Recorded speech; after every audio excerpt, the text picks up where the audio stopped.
Well, good afternoon, everyone. I am delighted, actually, to be chairing or to be moderating this panel. You have a set of really interesting people with a diversity of backgrounds.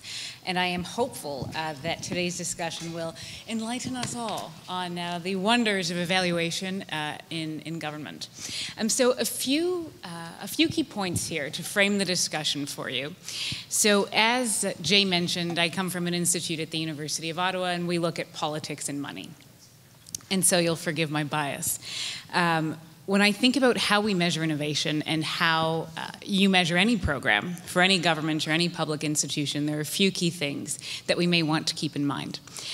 So I'll be framing this in three ways. First of all, why do we care about measuring anything, whether it's innovation or any other program? Well, frankly, I am a taxpayer, you are a taxpayer, and I want to make sure that whatever we do with our public money, that it's done well, it's done effectively, and that we're generating results. And the second piece of this frame is that by evaluating or by monitoring, we can help correct issues, we can help address problems that arise in real time, hopefully. And the third piece that sometimes I think we forget is that when you are a public servant, whether at the municipal level, in a provincial government, or at the federal level, you're there for decision support. You're there to give the best possible advice you can to your elected officials. It's up to them to make the decision, and then they have to face the electorate. And so that's, I think, something that is helpful when we think about why we evaluate and why we care about results, because they too have to go back and face the public. So how do we measure when we know that we need to measure, or we think we need to measure? And fortunately for us, we have three people here who are going to help us with the how. And if we think about how we measure anything, there's a really basic input, output, outcome frame. I know a number of folks on stage discussed it today, right? So that's easy. But the hardest part, or the hardest thing to measure of that three-part frame really is the outcomes. So when you go to measure your outcomes, what do you do? What do you need?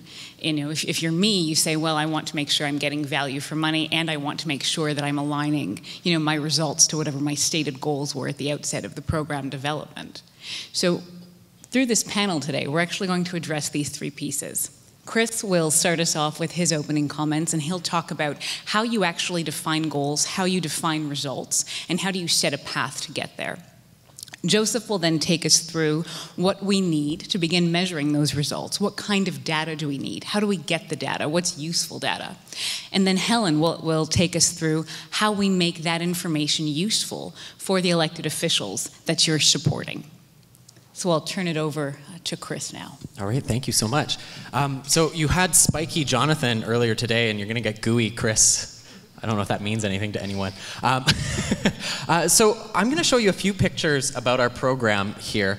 And we're really living the same story that Helen sort of so articulately described earlier today, which is that the world is volatile and complex. And the systems that we have are not sufficient to move us forward. And we need to become more adaptive in order to find our way through that mess. I know many of you are probably familiar with the kind of innovation diagram where you show kind of progress in time, and a kind of really sort of low-level progress at the beginning that then ramps up at the end.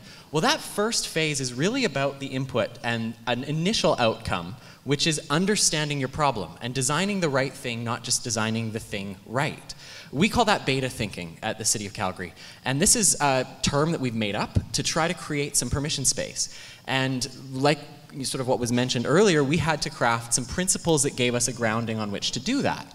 Now, our program also started wrong. It started on an assumption that ended up not being true at all. And that assumption was that crowdsourcing would solve all of our problems. I'm kind of oversimplifying there. But we often hear that we just, like Jonathan said, we need more ideas. Well, we don't. Because the ideas that we get from folks when they give you a Post-it note and put it on a wall is their own specific perception of a problem and how to solve it. And the idea you need is probably halfway between 3 of those Post-it notes and on the other side of the wall. And so when we were doing that work, trying to be open to new ideas, using a crowdsourcing platform, bringing folks into our lab, we really kept hitting this stumbling block. And one of the things I'm going to show you is a way we got around it. And that was to produce something that we call an opportunity report. An opportunity report helps us be open to ideas that are at the edge of our horizon. The stuff that's right in the middle of this diagram up here, the stuff that's mainstream, We know how to do that because we can prioritize it. We can assess and adopt it. We really can define performance measures for it. But those issues and ideas that are right at the edge, we don't even really understand. So how are we going to bring those forward to our leaders? We use a lot of data visualization, and I'm sure you're going to have nicer diagrams than this, Joseph. But right down the center of this is a picture that we created to try to explain our story in a different way. Originally, we used to show our progress as a funnel. And the funnel had a really wide mouth and a very narrow output. You know, we'd collect 600 ideas, and maybe we'd be able to move 2 of them. So we reworked what we did and instead took those 600 ideas and said, well, what are the emerging opportunities that come out of those? And we started painting scenarios about the future. And we use these scenarios to spark the interest of our leaders, to spark the interest of our community partners, and then create some permission space to actually start the juicy work to define clear, solid outcomes that can be measured down the road. Part of why this all fits together is because it's about learning adaptively. And one of the challenges, I think, in measuring innovation is that early learning is hard to explain. Early learning is messy. And the same thing that we call play in kids, trying, failing, experimenting, defining a context, making up a rule, having it be wrong, for some reason we have to call innovation in adults. But it's really just about being human. And we can do this, and we're good at that. But we need to be better at painting pictures of a future if we're going to actually create the permission space to get there and the context in which to measure their success. Thanks. Thank you. And I hate to disappoint, but I will not have any better visualizations than that. But what I can share is some insights that have come from doing innovation in a number of different settings and doing a lot of experimentation. In a former life, I ran products for consumer technology companies. And it was a really interesting time to do it because it was when the world of big data was emerging and we didn't really have a name for it. And so we were doing things like A/B testing and regression analyses. And in some ways, it's very similar to the municipal innovation landscape now. And I think that the thing that really stands out is that innovation, almost by definition, is difficult to measure. The point I'm trying to make is that you will start out with an objective in mind and iterate towards it, but your understanding of that objective was incomplete and you lack context. And so you have to be prepared to experiment and you have to be prepared to set up good experiments, but you also have to be prepared to have blown how you would measure the experiment. And I think it's that iteration within iteration and recognizing that you're going to set up a test or an experiment and not capture all the data right away, that is very important to keep in mind. Because if you do that, and if you're agile enough to continue to evolve how you measure things throughout the course of the experiment, then you're still going to come out with some great things at the end. So setting up good experiments is incredibly important. I'll also say that in terms of measuring the effectiveness of innovation, or measuring any new thing, there's a temptation, particularly in the private sector, if you're selling a piece of software to a company, there's a temptation to focus on cost reduction. And I think as Canadians, we're great at that. Like, we're fantastic at identifying cost in complicated systems and then trying to drive it out. And that's great, but it's also somewhat limiting because now you've limited your scope for success to the thing that, the amount that something costs you. And so being able to focus on opportunity and trying to measure opportunity even when you don't know what it is exceedingly important throughout the process. And I'll also say that one thing that's unique to government, and that is an area to continue to explore for measurement, is the things that really only government cares about. I think there's a temptation sometimes, particularly when you've crossed over from private sector to public or back, to be the hammer that sees everything as a nail and to try and specifically measure your way out of every situation. And I would say do that, but also focus on the things that are uniquely relevant to government. Focus on inclusion, focus on equity, focus on access. And as long as you measure those things in parallel to whatever hard objective you're iterating towards, you'll have a great story at the end, and you'll have the opportunity, if not for success, you'll at least have the opportunity for learning. So I come not, as I told you before, not from the public sector. I run a studio. I'm a designer and a foresighter, meaning I look at the future. So I maybe have a different perspective on how you tell the stories of your success and your failures, both. It's really important for you to have a sense, even at the beginning of your experiment or your undertaking, to be thinking about how you're going to communicate whatever happens at the end, I think. And the slide that I've got up on the wall right now is the typical way that organizations, not only the public sector, also the private sector, talk about whatever they've done. So we were invited to work in Michigan to measure the scale and impact of the creative economy on the economy overall, and what the future potential of it was for a very changing labor condition in that state. And so the typical way that it had been done was to take all these 106 labor codes and turn them into numeric quantitative information. So that is probably familiar to a lot of you, the way that you measure typically. So even that is very difficult for and excluding for people to understand. So we took that data analysis, which we did, and actually turned it into a level of data visualization. And so there's some important things that you can do with that. You can decide what the total measures are that you want to explain. You can look at growth and decline. You can do comparative measures, and you can do proportionate measures. But all of those sort of exist in a very quantitative mindset. So here's some of the ways we did it. We took all that data and we translated it into something that was accessible and understandable using color and proportionate information. So ordinary people who couldn't read Excel spreadsheets could actually access the information. So that's an important first step. And then we translated it by looking at it contextually, looking at the percentages, looking at the comparative before and afters, decline and growth, all of that kind of stuff. But even that doesn't really tell the whole story. We gave breakdown information to look at the pieces of the puzzle, and we did comparative information to look at one city versus another city. All of that quantitatively gave people a sense of assuredness that they knew what the next steps were. But we said, as we were preparing our report, it really isn't enough. What you need to do is another level of storytelling, which is qualitative storytelling.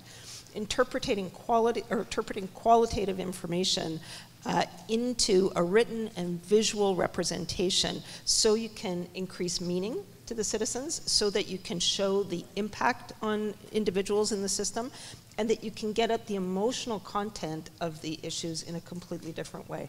So many of you will know, probably many of you have been to Detroit, a city that has gone through massive disruption.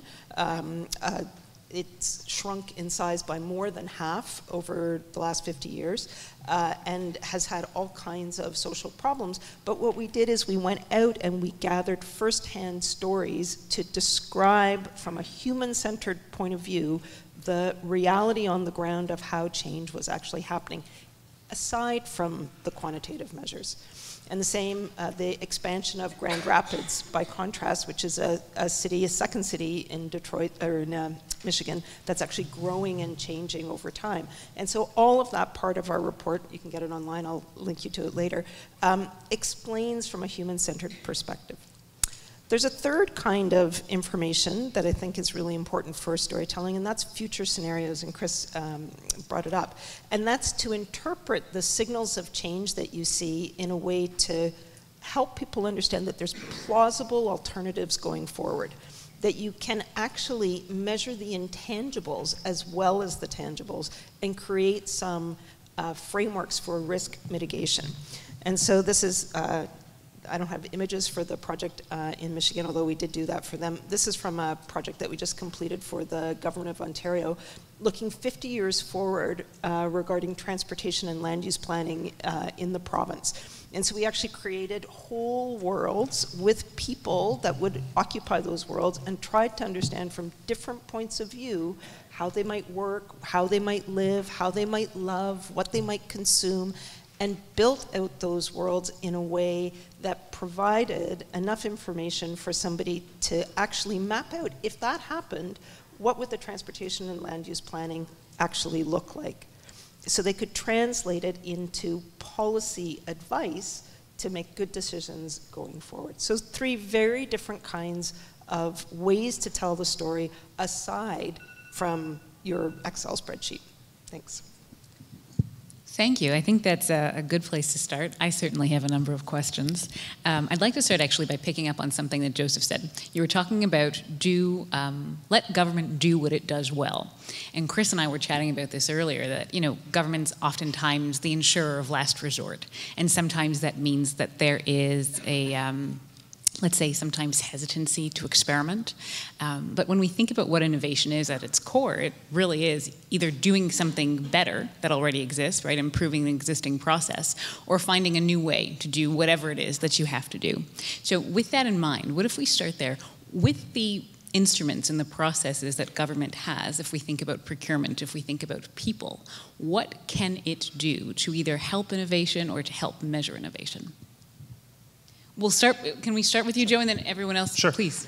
So one thing I neglected to mention at the beginning was that in working with ODX, we spend a lot of time working with companies as well as owners of data in government to try and enable innovation and really help governments figure out how to unlock the value of the data they have. And one of the things that we did that I'm most proud of is, of course, our work with the Civic Accelerator here in Guelph, and the procurement change that I think was incredibly useful was finding ways to refine the current procurement process to enable innovation and to create the space for more open-ended questions. And that seems to be a theme that's been picked up on by the Government of Canada as well, where Alex Benet is spending a lot of time sort of tearing down some of the preconceptions, but still keeping the good policy bits and we got to where we are in procurement policy for a lot of good reasons, and I think we don't lose sight of that. But at the same time, there are a bunch of things that have been made obsolete by technology or by learnings. And so focusing on keeping the transparency and keeping the decision-making clean and very high quality, but at the same time, enabling space for open questions. So flipping procurement on its head a bit and maybe asking for a solution instead of asking for a good. I would say, so again, as an outsider, valuing the whole project as opposed to the fragments of the project actually would be an improvement.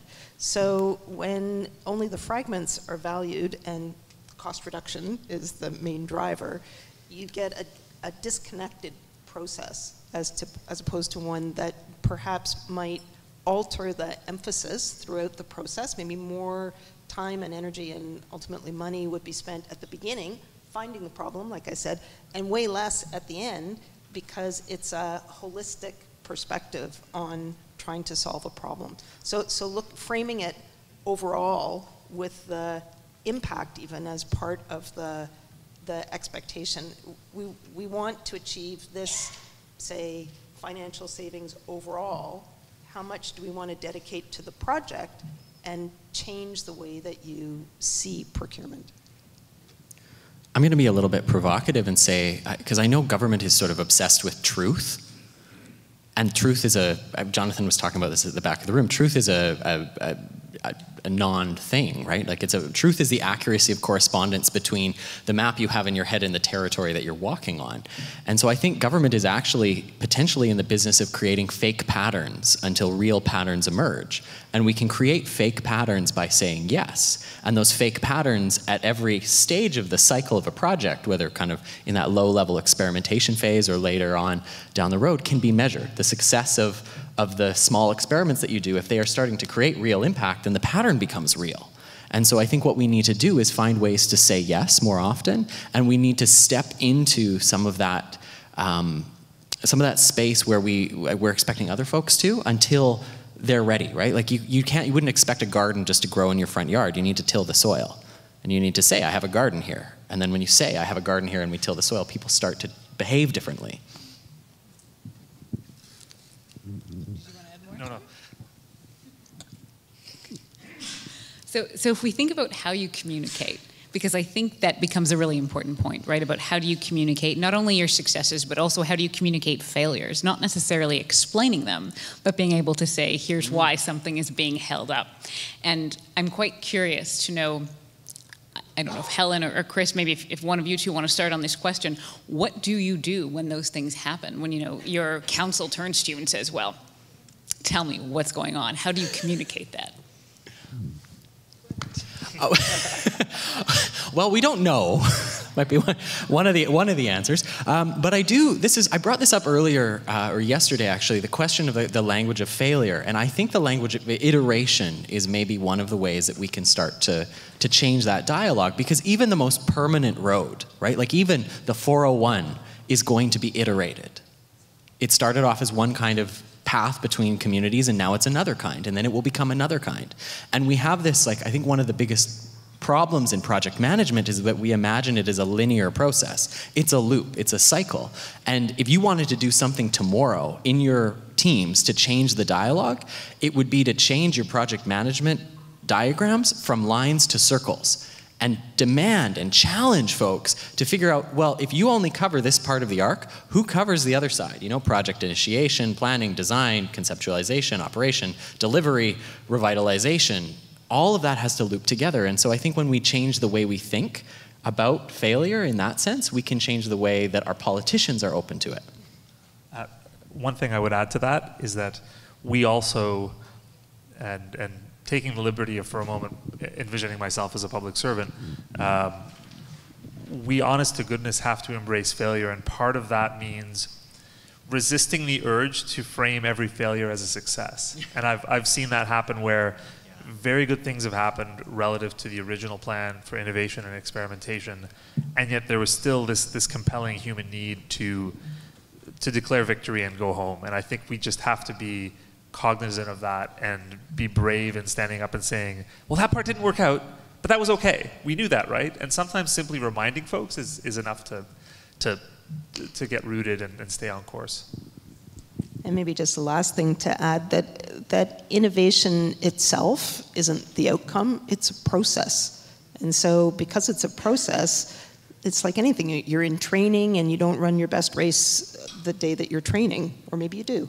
But it's a process. And so I think the whole organization, the whole infrastructure needs to understand and believe that it's incremental and iterative and a process. Can I jump in as well? I think from the financial perspective, there is a lot of work to be done, though, too, to talk about how are we measuring opportunity? How are we valuing opportunity?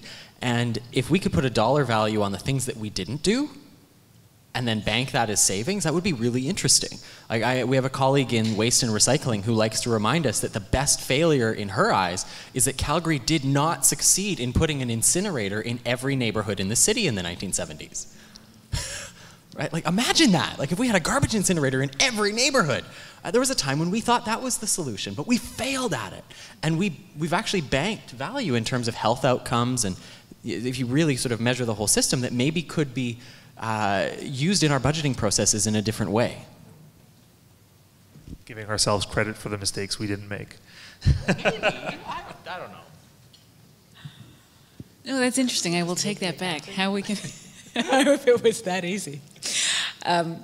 So now that we I think it's fair to say a number of people in the room probably face similar challenges or have experienced similar challenges and can probably relate very much to what our panelists are talking about. And what I'd like to know from you is, because there's a lot of commonality, is there something municipalities can do together, or is there a way that municipalities may be able to share, whether you want to call them best practices, experiences, whatever they are, in some sort of maybe data-driven way where people can learn from each other? Maybe not necessarily only face-to-face, but whether it's through a platform or whatever it might be.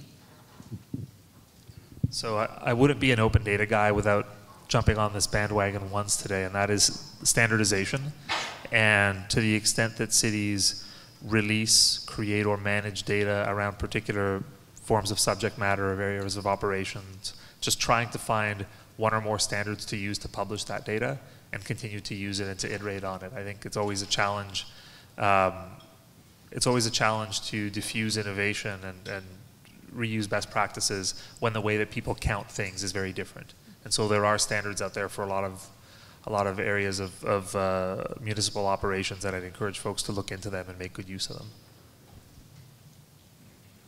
I think one of the things I might consider is a lot of us are developing citizen dashboards right now. And the pieces that we choose to put on those dashboards, I do have to say, are often driven by which is the easiest data set to get.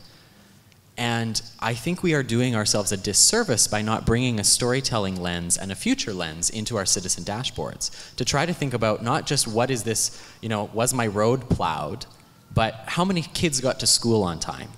Or how is this changing the economic productivity of our neighborhood because deliveries are happening in a certain context? And I think if we can align as municipalities around some of these stories in our dashboards, we might be able to create more permission space to change and evolve our services. Because many of our services were designed 50 years ago, right? Like parks and recreation is a different shape than the problem it's trying to solve now.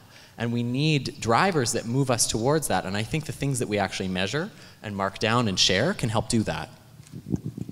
And maybe again, just reflecting my earlier conversation this morning, to be thinking about your own purpose as municipal employees or part of a government structure. You're there for the citizens you serve directly, but also for the citizens you serve indirectly in the rest of Canada.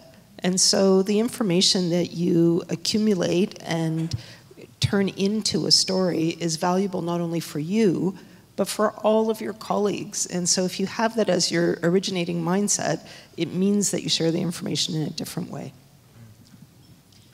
I think some of our colleagues from FCM might still be in the room, so maybe Helen, you have some chatting to do with him, maybe the panelists too, before the end of the day. Before we turn it over to the audience for questions, I have one more question for you.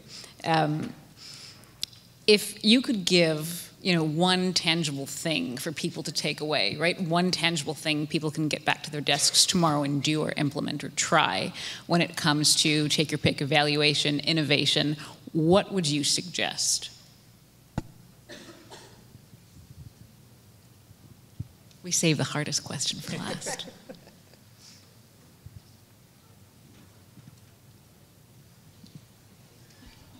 Here we go.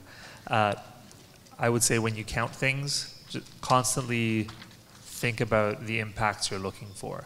And the anti-pattern there in the open data community has been evaluating one's success in open data by the number of data sets that get released. So not just because you can count something doesn't make it useful.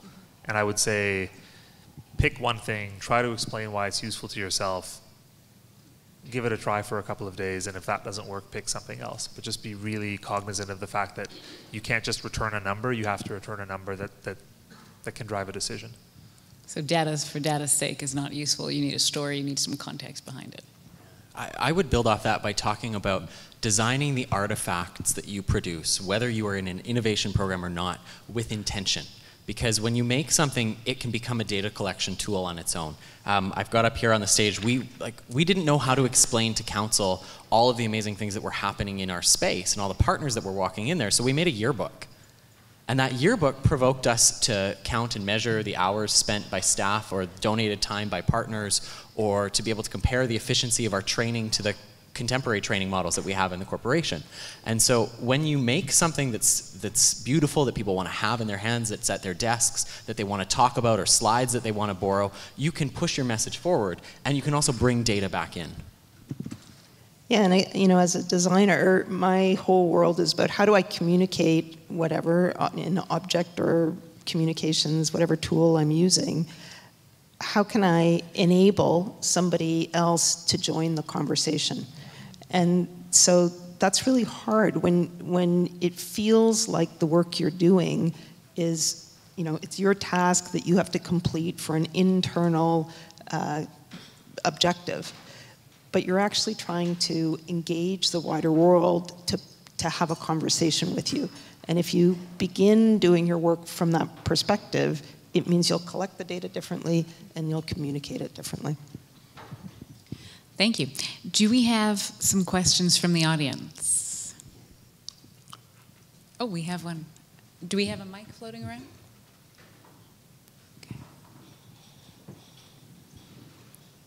Oh, and perhaps if I might interject, if you can tell us who you are, where you're from, and whether or not you're directing your question to any particular panelist.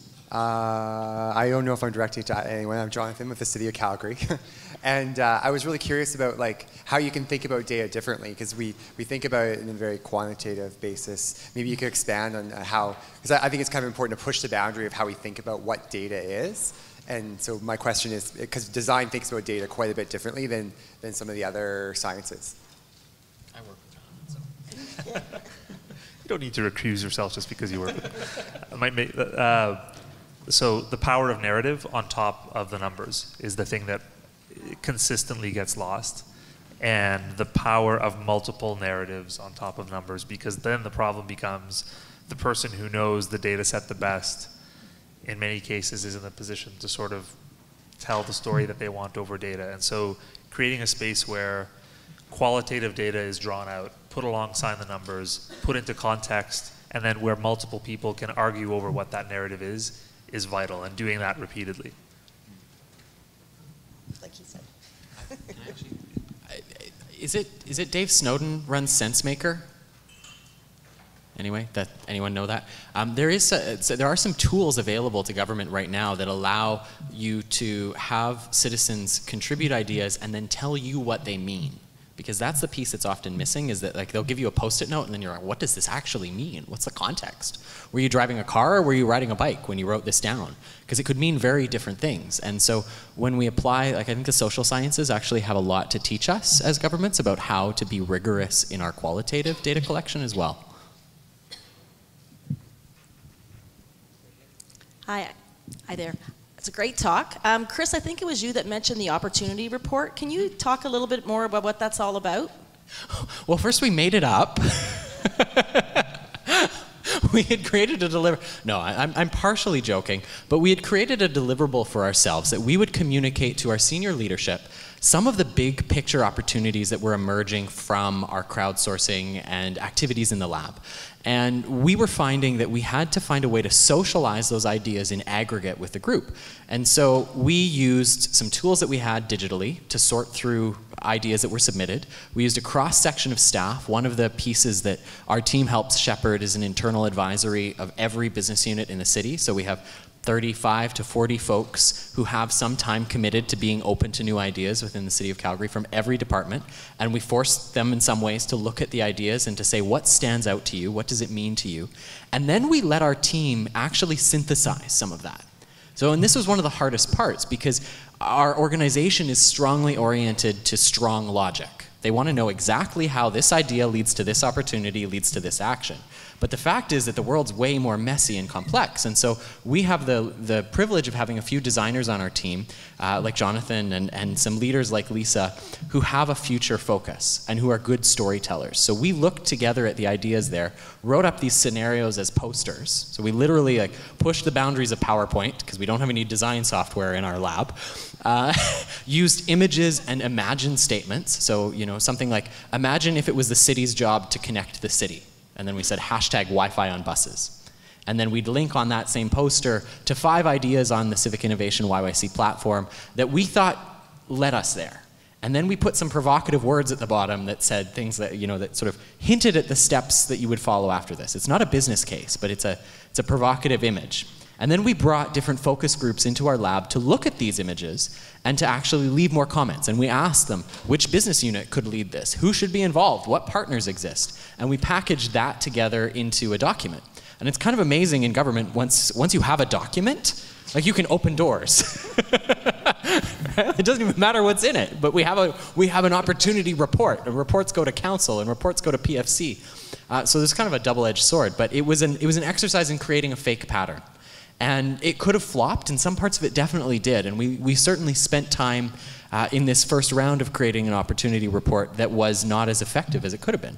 And when we do it a second round, I think we're going to be able to involve and engage other folks in more sort of deep ways. I think the work that Peel did is really inspiring for some of that kind of future creation. That was long, sorry. Oh, we have a question. I'll wait. Hi, Hi, my name is Chuan Lee. I'm from York Region. I was just wondering, I know a lot of examples have been given already of how to show qualitative data out of innovation activities or programs. I was wondering if that could be expanded on even further, what suggestions or methods or ideas that you might have for conveying qualitative information to senior leaders about the effectiveness of a program.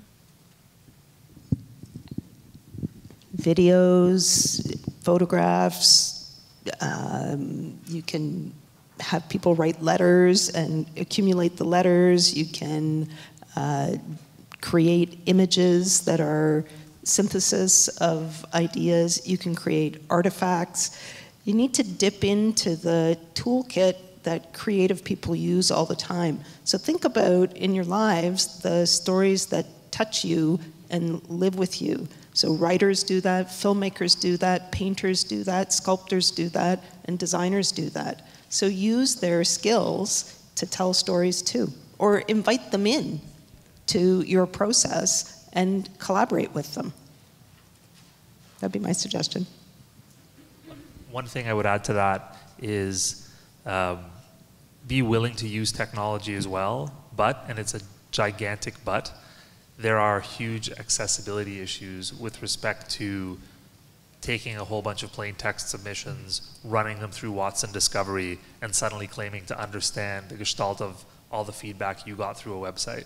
There's a dozen reasons why that works really well in the private sector, but starts to potentially fall down when you're in the role of a government and you're trying to ensure equity, accessibility, and those things that I talked about. So definitely embrace them and experiment with them, but do not run into them as the solution for everything, because you will get into huge trouble. Yeah.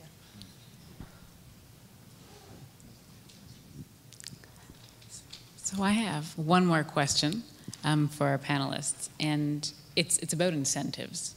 And I always think that sometimes in the public sector, I shouldn't say we, I'm not technically a public servant, but we wait for something to go wrong before, say, like a shop like mine gets a call going, what do we do? So how do you help preempt that? Or what would you do to incent decision makers to start building in these tools, or to start recognizing the value of these tools, to think about data, to think about information, and to think about how you might communicate and package it before there's a crisis or before there's a problem that needs to be addressed? One thing I'll take a stab at is start small and start with the simple tools that you have at hand. So in the data world, there are a number of vendors and very well-intentioned not-for-profit organizations that have amazing tools and have amazing technology and can do wonderful things with large amounts of data. And I think premature optimization is the thing that gets organizations in a lot of trouble. So working with Excel spreadsheets, working with files and access, finding a co-op for the summer who can help turn those into some sort of logical sense, and then building up from that, as opposed to deciding, hey, you know what, we need a data lake. You probably don't need a data lake yet. Some people do, but that'd be my comment, crawl, walk, run. I'm not sure if this is what you're asking, but I think, as I said before, socializing stories is really important too. So so Peel gave us an example of a great and interesting project that they've done. And so you all share that now as the beginnings of a way to move forward. And so if you think of yourselves as a community, not competitors, and you share the stories that have been impactful in your area, then that's the beginning of building resilience across the board, I think. I think the other piece that I might add to that is incentivizing with the passion of human capital. And so when a senior leader sees their staff engaged and opening up and sharing and collaborating, they intuitively know that they want to keep that going. And as much as I said that crowdsourcing for us had some limits and led us towards scenario design, it has also created some really powerful one-off stories about frontline staff who've had an idea in their pocket for months, for years, that they finally felt like they could run with. And The challenge, though, is to wrap that together sort of with the learning and the capacity building that you need to provide to those staff so that they don't just hit the brick walls too. Like, I feel like our job is to hit the brick walls for them so that they don't hit the brick walls and then get even more. Like, you know, it's hard being in the public service. You get yelled at for nothing, and you get yelled at for good reasons. And so we're dealing with folks who need to be empowered and engaged, and when senior leaders see that, they'll open up. So on that note, I think there are, well, for me anyway, 3 really important takeaways. The idea of counting with intention, first of all, making sure that you're putting a narrative around that and you're not just collecting data for data's sake. The importance of using the tools that you have at hand and learning how to leverage, you know, whether it's basically Excel and starting there. And then learning also to engage and remembering the importance of actually communicating effectively, but communicating throughout the process and in different ways.